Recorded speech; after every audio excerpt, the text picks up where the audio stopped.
This channel does not promote any violent, harmful, or illegal activities. All content provided by this channel is meant for an educational purpose only. তবে যে খবরে এই মুহূর্তে নজর রাখতে হচ্ছে, রাজ্যে ফের ধর্ষণ করে খুনের অভিযোগ। কোথায় নারী নিরাপত্তা? তিলোত্তমার ঘটনার সাজা ঘোষণার দিনই বাসন্তীতে আদিবাসী নাবালিকাকে ধর্ষণ, দুজনকে ইতিমধ্যে গ্রেপ্তার করে জেরা পুলিশের। আচ্ছা, এই নেপথ্যে ঠিক কোন কোন বিষয়গুলো আছে কথা বলবো। আমাদের দুই প্রতিনিধি আমাদের সঙ্গে রয়েছেন, সরাসরি আমাদের সঙ্গে রয়েছেন শর্মিষ্ঠা, আমাদের সঙ্গে রয়েছেন অভিজ্ঞান। শর্মিষ্ঠার কাছে প্রথমে যাই এবং শর্মিষ্ঠার থেকে জানতে চাইবো, শর্মিষ্ঠা, ফের নারী নিরাপত্তা নিয়ে প্রশ্ন উঠে গেল, কারণ এবার এক নাবালিকা সে 12 দিন ধরে নিখোঁজ ছিল। তাহলে পুলিশ এতদিন ধরে কি করছিল? এই সমস্ত প্রশ্নগুলো তো উঠছেই, কিন্তু এই নেপথ্যের কারণটা কি কি জানতে পারছো এখন অবধি? একদম তনিষ্ঠা, তুমি যে বিষয়টা বলেছে 12 দিন ধরে নিখোঁজ ছিল এবং 12 দিন ধরে নিখোঁজ থাকা অবস্থায় যারা যারা খুঁজেছে না, পাড়ার যারা যারা খুঁজেছে তাদের মধ্যে অন্যতম ছিল এই যে বুদ্ধদেব, যার নাম উঠে আসছে। আর এই বুদ্ধদেবকে নাকি কাকা বলে ডাকতো ওই নাবালিকা। এখনো পর্যন্ত সেই খবরই আমি তার পরিবার সূত্রে জানতে পারলাম। এই 12 দিন ধরে এলাকার মানুষ খুঁজেছেন, কিন্তু কোনো রকম কিনারা করতে পারেনি। পুলিশ এসে খুঁজেছে, কিন্তু কোনো রকম তার খোঁজ পায়নি। অবশেষে ধান রোয়ার সময় যখন মাটি তৈরি করা হচ্ছিল, তখন ট্রাক্টর চালানোর সময় এক কোমর গর্ত একেবারে, সেখান থেকে ওই দেহ উদ্ধার করা হয় এবং রক্তাক্ত বিবস্ত্র অবস্থায় দেহ উদ্ধার করা হয়। তবে একটা বিষয় আমি তোমাদের কাছে পরিষ্কার করতে চাইবো, এই পুরো বিষয়টা না মাত্র কয়েকশো মিটারের মধ্যে ঘটেছে। এই নয় যে নাবালিকার বাড়ি থেকে অভিযুক্তের বাড়ি প্রচুর দূর, নাবালিকার বাড়ি থেকে ঘটনাস্থল প্রচুর দূর, বা যেখান থেকে দেহ উদ্ধার করেছে সেটা প্রচুর দূর, একদমই নয়। পুরো বিষয়টাই কয়েকশো মিটারের মধ্যে রয়েছে। আর আমি যে জায়গাটা দাঁড়িয়ে রয়েছি সেটা বলা যেতে পারে 3টে স্পটের ঠিক মাঝখানে। কিরকম বিষয়টা আমি একটু পরিষ্কার করি। আমার ঠিক বাঁ দিকে যেটা রয়েছে সেখানে এখনো পর্যন্ত পুলিশ যে জায়গাটা ঘিরে রেখেছে, অনুমান করা হচ্ছে যে এইটা ঘটনাস্থল হলেও হতে পারে, কারণ পাশের বাড়িটাতে কেউ নেই।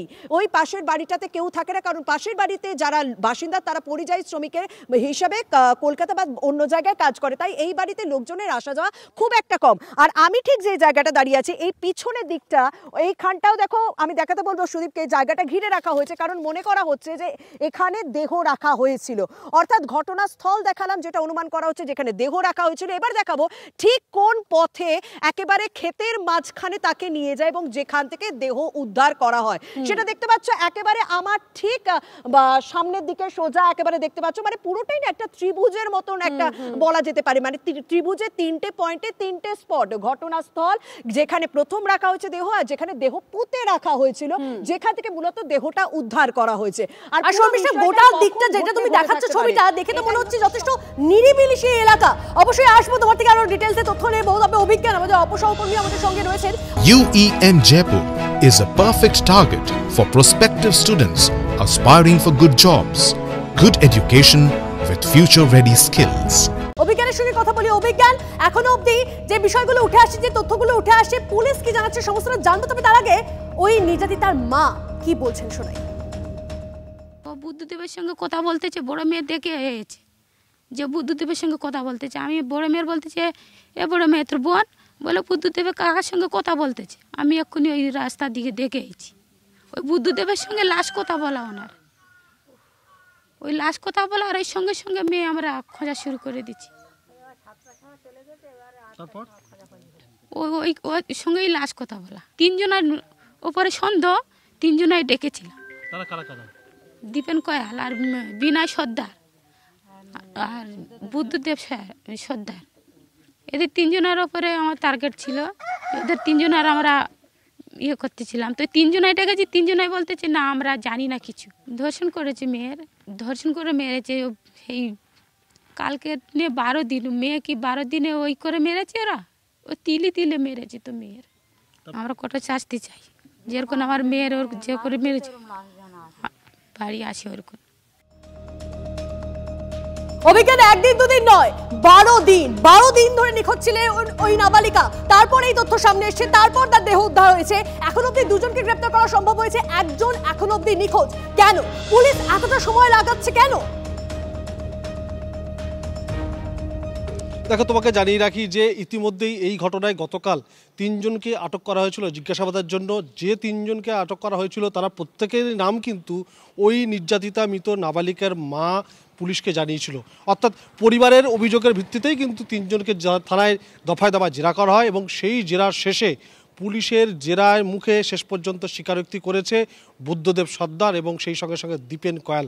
আমরা আমাদের ক্যামেরাম্যান অভিজিৎকে দেখাতে বলবো যে ইতিমধ্যেই কিন্তু গোটা এলাকায় সেখানে একদিকে যেমন বাসন্তী থানা পুলিশ তারা জায়গাগুলোকে সেখানে ক্রাইম সিনগুলোকে সেখানে কর্ডন করে রেখেছে, সেই সঙ্গে সঙ্গে এলাকায় যাতে স্পষ্ট করতে চাইবো ওই নাবালিকার সঙ্গে এই দুজন বা তিনজনের যাদের নাম উঠে আসে তাদের সম্পর্ক কি, কেন তাদেরকে সন্দেহের তালিকায় এনেছিলেন তার মা? দেখো, তোমাকে জানিয়ে রাখি যে পুলিশের প্রাথমিক তদন্ত এবং পুলিশের বক্তব্য যেটা সেটা হচ্ছে যে এখানে একটা প্রেমের সম্পর্ক কিন্তু রয়েছে ওই নাবালিকা কিশোরীর সঙ্গে, যেমন এই দীপেন সেই সঙ্গে সঙ্গে বুদ্ধিশ্বর এদের সঙ্গে একটা সম্পর্ক রয়েছে। সেই সঙ্গে সঙ্গে এই ত্রিকোণ প্রেমের ঘটনার পরিপ্রেক্ষিতেই এই খুনের ছকটা কষা হয়েছিল কিনা সেটাই কিন্তু পুলিশ এখন জানতে চাইছে, যে কারণেই তাদেরকে আজকের আদালতে তোলা হবে এবং নিজেদের হেফাজতে নেওয়া হবে। খুনের প্রকৃত মোটিভটা জানার চেষ্টা কিন্তু এই মুহূর্তে বাসন্তী থানা পুলিশ তারা চেষ্টা চালাচ্ছে। তবে মৃতের পরিবার এবং যারা ইতিমধ্যেই গ্রেপ্তার হয়েছে তাদের পরিবার এই সম্পর্কের বিষয়টা কিন্তু তারা কিন্তু জানেন না বলে আমাদেরকে জানিয়েছেন। গ্রামবাসীরাও কিন্তু ওদের মধ্যে যে একটা সম্পর্ক রয়েছে সে বিষয়টা নিয়েও কিন্তু তারা আমাদেরকে জানাতে পারেননি। কিন্তু পুলিশের প্রাথমিক যেটা তদন্ত সেটা হচ্ছে যে ত্রিকোণ প্রেম, এখানে প্রেমের সম্পর্ক ছিল, সেই সম্পর্কের টানাপোড়েনের জেরেই এই খুনের ছক কষা হয় এবং তাকে ডেকে নিয়ে যাওয়ার পর খুন করা হয়। খুন করার পর দেহটিকে প্রমাণ লোপাটের উদ্দেশ্যে একেবারে সঙ্গে থাকো স্থানীয় পঞ্চায়েত সদস্য এবং অভিযুক্তের বাবা, তারা কি বলছেন শোনাই আপনাদের। একটা বাচ্চা মেয়ে তাকে এই ধরনের দানবিক পাশবিক বলে তো কম হবে না।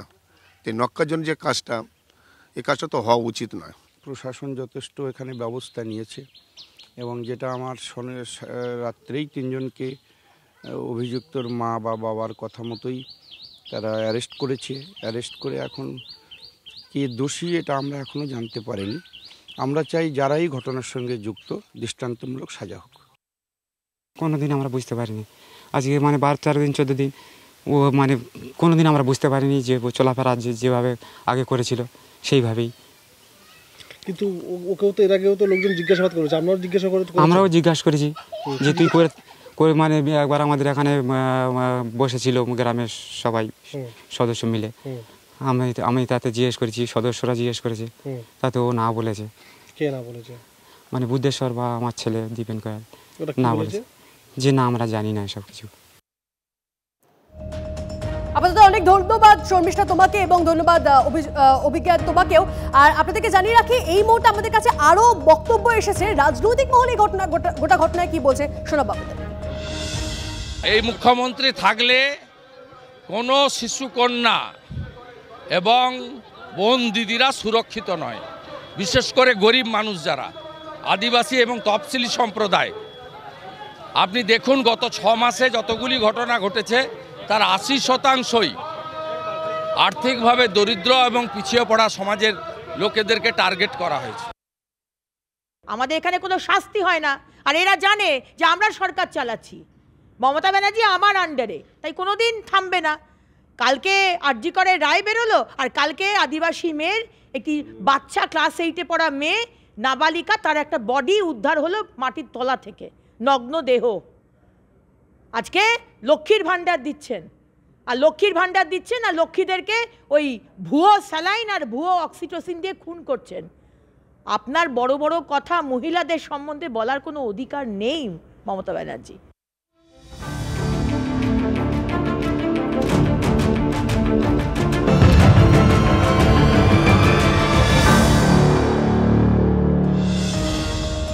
তিলোত্তমা ধর্ষণ খুনে দোষীর ফাঁসি চাই। যদি কেউ দানবিক হয়, পাশবিক হয়, তাহলে সমাজ কি মানবিক হতে পারে? মালদার সভা থেকে মন্তব্য মুখ্যমন্ত্রীর। যাবজ্জীবন মানেটা কি? অনেকে তো পরে বেরিয়েও যায়।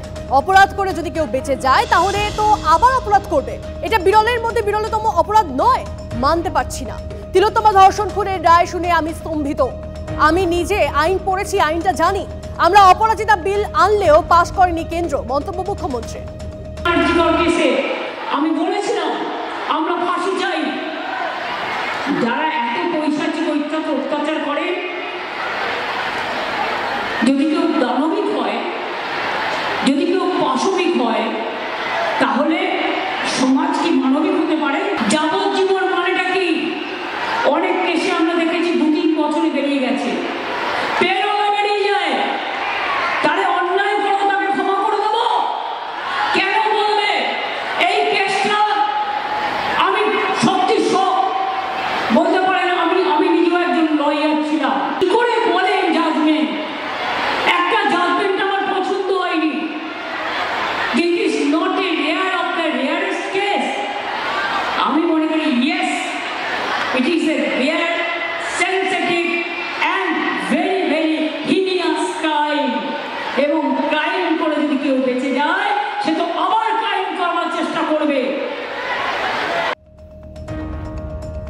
এটাই শেষ নয়, সবে শুরু।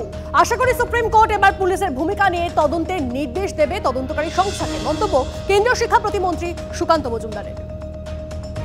শেষ নয়, this is just the beginning. আমার মনে হয় পরবর্তী সময় এই মামলা সুপ্রিম কোর্ট যেহেতু সুমোটো দেখছে, আমরা আশা করছি সুপ্রিম কোর্ট এই অ্যাঙ্গেলগুলো, অর্থাৎ তথ্য প্রমাণ লোপাট থেকে শুরু করে আরও যেগুলো ঘটেছে, পুলিশের ভূমিকা, এই সমস্ত কিছু নিয়ে আগামী তদন্তের এই অ্যাঙ্গেলের তদন্তের জন্য নির্দেশ দেবে তদন্তকারী সংস্থাকে।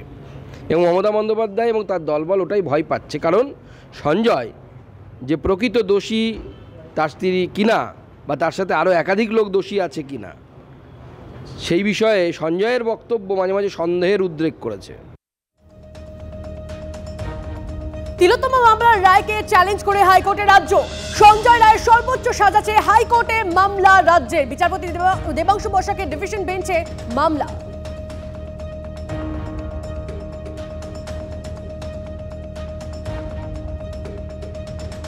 ও ড্রামাবাজি, কারণ এই মুখ্যমন্ত্রী এর জন্য প্রধান দায়ী। এই মুখ্যমন্ত্রী আত্মহত্যার কথা বলেছিলেন, এই মুখ্যমন্ত্রী 10 লক্ষ টাকা ক্ষতিপূরণ দিয়ে মিটিয়ে নেওয়ার কথা বলেছিলেন। এই মুখ্যমন্ত্রী প্রমাণ লোপাটের নায়িকা। এদিকে তিলোত্তমা ধর্ষণ খুন মামলায় কি তাহলে খুলে গেল বৃহত্তর তদন্তের দিক? এই প্রশ্ন উঠছে কারণ সঞ্জয়ের যাবজ্জীবন সাজা দিয়ে বিচারকের একাধিক পর্যবেক্ষণ, টালা থানা ও সন্দীপ ঘোষের ভূমিকা নিয়ে কড়া পর্যবেক্ষণ বিচারকের, আরজিকর হাসপাতাল কর্তৃপক্ষের কড়া নিন্দা বিচারকের। পুলিশ আসার আগেই কেন তিলোত্তমার দেহ মর্গে পাঠাতে বলেছিলেন সন্দীপ ঘোষ? কেন তড়িঘড়ি আত্মহত্যার তত্ত্ব খাড়া করলো হাসপাতাল কর্তৃপক্ষ? সবকিছু জানা সত্ত্বেও কেন অধ্যক্ষ ও সুপার পুলিশকে আগে খবর দেননি? কিছু কি ধামাচাপা দেওয়ার চেষ্টা করেছে? সন্দীপ ঘোষের ভূমিকা সন্দেহের বাতাবরণ তৈরি করে পর্যবেক্ষণ বিচারকের। বেনিয়ম ও গাফিলতি ছিল পুলিশেরও, ধরা পড়েছে বিচারকের পর্যবেক্ষণে। টালা থানার 2 এসআই সৌরভ ঝা ও সুব্রত চট্টোপাধ্যায়ের ভূমিকা নিয়ে প্রশ্ন। কিভাবে নিয়ম ভেঙে ব্ল্যাঙ্ক জিডি? প্রশ্ন বিচারকের। প্রশ্ন উঠেছে গোয়েন্দা বিভাগে অতিরিক্ত ওসি রূপালী মুখোপাধ্যায়ের ভূমিকা নিয়েও। নিয়ম বহির্ভূতভাবে অভিযুক্তর মোবাইল ফোন বাজেয়াপ্ত করার অভিযোগ। পুলিশ কমিশনারকে এদের বিরুদ্ধে কড়া পদক্ষেপের সুপারিশ। জজের ওপর আমরা পূর্ণ আস্থা রেখেছিলাম, জজ তার আস্থার মর্যাদা রেখেছেন। সিবিআই তার যে সঞ্জয়ের এগেনস্টে ঠিক মতন তথ্য প্রমাণ দিতে পারেনি বলেই তার মৃত্যুদণ্ড হয়নি। এবং এই বিষয়টা নিয়ে মুখ্যমন্ত্রী দেখা গেল হাইকোর্টে যাবে বলেছে, সেটা আমরা পুরো কালকে রায়ের কপি হাতে পাবো এবং পড়বো, দেখে আমরাই সিদ্ধান্ত নেব। ওনাকে অত ব্যস্ত হয়ে এগিয়েছে কোনো কিছু করতে হবে মুখ্যমন্ত্রীকে, কারণ উনি এতদিন যা করেছেন আর যেন উনি না করেন। আমাদের কাছে এইটাই আমাদের অনুরোধ। জজ সাহেব বলেছিলেন টাকা দেওয়ার কথা, 17 লক্ষ টাকা কম্পেনসেশনের কথা বলেছেন এবং আমি ওনাকে সঙ্গে সঙ্গে অ্যাপোজ করেছি যে আমরা টাকা দিয়ে আমার মেয়েরকে বিক্রি যায়নি, এখানে বিচার চাইতে এসেছি। 14 নম্বর পয়েন্ট, সেইখানেতে হসপিটাল অথরিটি নিয়ে ওনার প্রশ্ন রয়েছে। উনি শব্দ ব্যবহার করেছেন ইললিগাল ড্রিম। ভিকটিম সুইসাইড করেছে, এটা চারিদিকে রটতে আরম্ভ করেছিল কেন? ওনার সেই অবজারভেশন 14 নম্বর পয়েন্টে রয়েছে। যখনই এই জিনিসটা চলে আসছে যে ইনভেস্টিগেশনের গাফিলতি হয়েছে, সব কিছু সামনে যখন আসেনি, আর এখানে ওনার এই 172 পাতার জাজমেন্টে যখন ইনভেস্টিগেশনের ওপর প্রশ্ন উঠছে, হসপিটাল অথরিটির ওপর প্রশ্ন উঠছে, তো ডেফিনেটলি সেটা আরও একটা দিক খুলে দিচ্ছে আমাদের, যেটা আমরা অলরেডি অনারেবল অ্যাপেক্সও সুপ্রিম কোর্টে গেছি, 22 তারিখে আমাদের হিয়ারিংয়ের জন্য আছে। তো আমাদের সেই অপরচুনিটিটা খোলা রয়েছে যে বাকিটা আনার জন্য। টিভি9 বাংলার ক্যামেরার সামনে ক্ষোভ উগরে দিলেন মাটি কাড়ার নির্যাতিতার মা। মৃত্যুদণ্ডের আদেশ হয়েছে, কিন্তু এখনো পর্যন্ত ফাঁসি হয়নি। আর 2 মাস অপেক্ষা করবেন, তার মধ্যে না হলে অনশনে বসার হুঁশিয়ারি দিলেন নির্যাতিতার মা। আমার মেয়ের ক্ষেত্রে ফাঁসি বডি হয়েছিল, কিন্তু আজ পর্যন্ত সেইটা হয় না। হাইকোর্টে কি হয়েছে হয় নাই আমরা আজ পর্যন্ত জানতে পারি নাই। ফাঁসি লাগবেই লাগবে, কি একে প্রত্যেক জনে ফাঁসি না দিলে পরে ওদের আর হসলা বাড়তে থাকবে, আমাদের মেয়ে মরতে থাকবে। আমরা মেয়ে জন্ম করার কি কার কাছে মারার জন্য হয় সেটা তো না। কেন মারতে দিব আমরা? এত সস্তা আমাদের মেয়ে, সেটা না, আমি চাই হাইকোর্টে আমার কেস তাড়াতাড়ি করতে। হাইকোর্ট না পারলে পরে আমি ডাইরেক্ট সুপ্রিম কোর্ট যাব, নাইলে রাষ্ট্রপতির কাছে যাব, কার কাছে যাইতে লাগে ওইখানে যাব। যখন পর্যন্ত আব্বাসের ফাঁসি লটকাবে না আমি অতব্দি শান্তিতে থাকবো না। না না, আমি জোটা কাটবই না, ওকে ফাঁসি না হইলে পরে এই যে জোটা আমি আর 2 মাস আমার মেয়ের জন্য আর 2 মাস দেখবো, তারপরে না হইলে আমার হাইকোর্টে কিছু না হইলে পরে আমি অনশনে থাকবো। এই মুহূর্তে আরো একটা ব্রেকিং নিউজ আসছে আপনাদেরকে জানিয়ে রাখি। বর্ধমানে নিয়ন্ত্রণ হারিয়ে জমিতে বাস এবং তাতে আহত হয়েছেন 40 জন যাত্রী। ছবি আসছে আমাদের কাছে, দেখাই আপনাদেরকে ছবিটা। বর্ধমান থেকে মন্তেশ্বর যাওয়ার পথে বাস দুর্ঘটনা, দেখুন ছবিটা। আহতদের মধ্যে 15 জনের অবস্থা গুরুতর এবং ভর্তি হাসপাতালে। ছবিটা দেখুন, বর্ধমানে নিয়ন্ত্রণ হারিয়ে জমিতে বাস, আহত 40 জন যাত্রী। মনতোষ আমাদের প্রতিনিধি আমাদের সঙ্গে রয়েছেন। মনতোষ, এখন কি ছবি, মানে কি করে হলো এই দুর্ঘটনা? দেখো, বাসটি বর্ধমান থেকে মন্তেশ্বর যাচ্ছিল এবং ছোট বৈমান গ্রামের কাছে আসতেই যে রাস্তার যে বাঁক রয়েছে সেই বাঁক ঘুরতে গিয়ে বাসটি নিয়ন্ত্রণ হারিয়ে ফেলে এবং নিয়ন্ত্রণ হারিয়ে পাশে থাকা জমিতে নেমে যায়। এবং ওই বাসটিতে প্রায় 40 জনের বেশি যাত্রী ছিলেন এবং তারা প্রত্যেকে কম বেশি আহত হয়েছেন এবং তাদেরকে ওখান থেকে আহত অবস্থায় স্থানীয় গ্রামবাসী যারা ছিলেন তারা ঘটনাস্থলে যান এবং পুলিশ আসেন এবং তাদেরকে ওখান থেকে উদ্ধার করে স্থানীয় কুরমুন ব্লক প্রাথমিক স্বাস্থ্যকেন্দ্র সেখানে নিয়ে যাওয়া হয় এবং সেখানে তাদের চিকিৎসা করার পর 15 জনের অবস্থা গুরুতর হওয়ায় তাদেরকে বর্ধমান হাসপাতালে স্থানান্তরিত করা হয়েছে। এবং বাসটি যে পরিস্থিতি, বাসটি ওখানে বাঁকনি থেকে সমস্যা ছিল। স্থানীয় বাসিন্দা যারা তারা যেটা জানাচ্ছেন বা প্রত্যক্ষদর্শীরা তারা যেটা জানাচ্ছেন যে বাসটি যান্ত্রিক কোনো ত্রুটি ছিল, সে কারণেই বাসটি ওই বাঁকের নিয়ন্ত্রণ রাখতে পারেনি। তার কি অবস্থা, সে কি বলছে? দেখো, চালক এবং বাসের যারা খালাসি কন্ট্রাক্টর যারা ছিল প্রত্যেকে কিন্তু আহত হয়েছেন এবং তাদেরকে বর্ধমান মেডিকেল কলেজ হাসপাতালে নিয়ে যাওয়া হয়েছে। বেশ, নজর রাখো মনতোষ, অনেক ধন্যবাদ তোমায়। মনিটরিং করে আমরা এখান থেকে ডক্টর রেফার করে দেন বর্ধমান মেডিকেল কলেজ। সবাইকে গাড়ি পরিষেবা দিয়ে, অ্যাম্বুলেন্সের পরিষেবা দিয়ে প্রত্যেকটা আহত মানুষকে বর্ধমান মেডিকেল কলেজে আমরা নিয়ে যাই।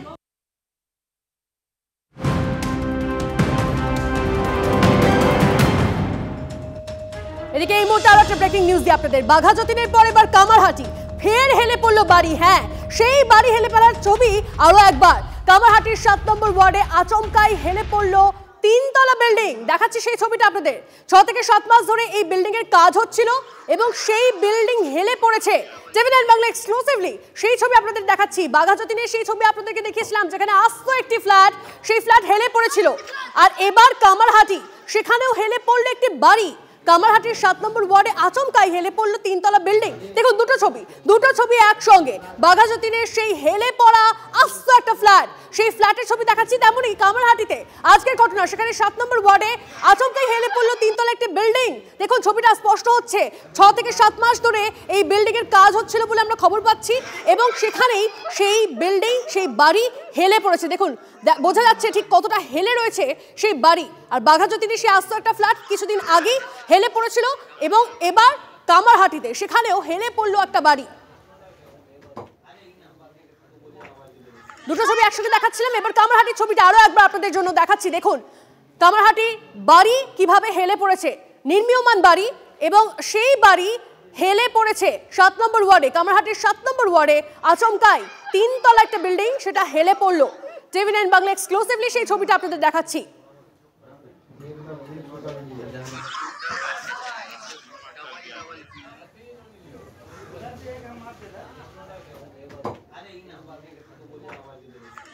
বিল্ডিংটা এদিকে একটা সাইডে নড়ে গেছে আর কি, তার পাশের বিল্ডিংটা অবস্থা দেখুন একই ব্যাপার। এবার জানি না কি হবে কামারহাটিতে পার্টিকুলারলি।